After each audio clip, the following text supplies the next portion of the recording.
Sujet bac S, France 2016, exercice 1, probabilité, partie B. Des améliorations apportées à la chaîne A ont eu pour effet d'augmenter la proportion P de composants sans défaut. Afin d'estimer cette proportion, prélève au hasard un échantillon de 400 composants, parmi ceux fabriqués par la chaîne A. Dans cet échantillon, la fréquence observée de composants sans défaut est 0,92. On demande de déterminer un intervalle de confiance de la proportion P au niveau de confiance 95%. Il faut donc d'abord vérifier que les conditions sont bien respectées, à savoir que la taille de l'échantillon est supérieure ou égale à 30, que la fréquence observée ici 0,92 multipliée par la taille de l'échantillon est supérieure ou égale à 5, ce qui est le cas, et que la fréquence observée pour les composants avec défaut multipliée par la taille de l'échantillon soit aussi supérieure ou égale à 5, ce qui est le cas ici. Les conditions sont bien réunies. On peut donc calculer les bornes de l'intervalle de confiance, à savoir f moins 1 sur racine de n et f plus 1 sur racine de n.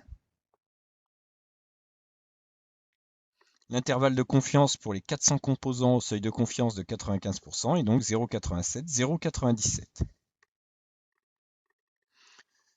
Cela signifie que sur des échantillons de taille 400, dans 95% des cas, la fréquence de composants sans défaut sera comprise entre 0,87 et 0,97, c'est entre 87% et 97% de composants sans défaut.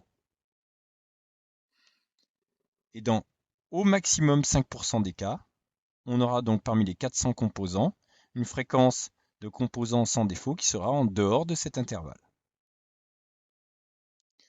Alors ici, les valeurs sont exactes. Pour rappel, il est conseillé donc d'arrondir la borne inférieure par défaut et la borne supérieure par excès pour être certain d'avoir les 95%.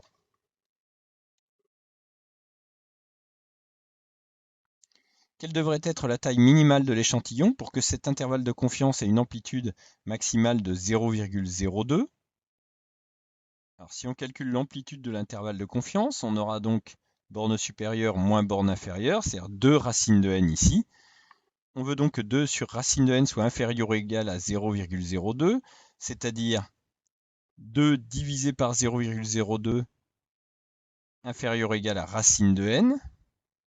Donc on multiplie par racine de n qui est bien positif et on divise par 0,02 qui est positif, donc l'inégalité ici ne change pas de sens. On doit donc avoir racine de n supérieure ou égale à 100, donc n supérieur ou égal à 10 000. La taille minimale de l'échantillon devra être de 10 000 composants.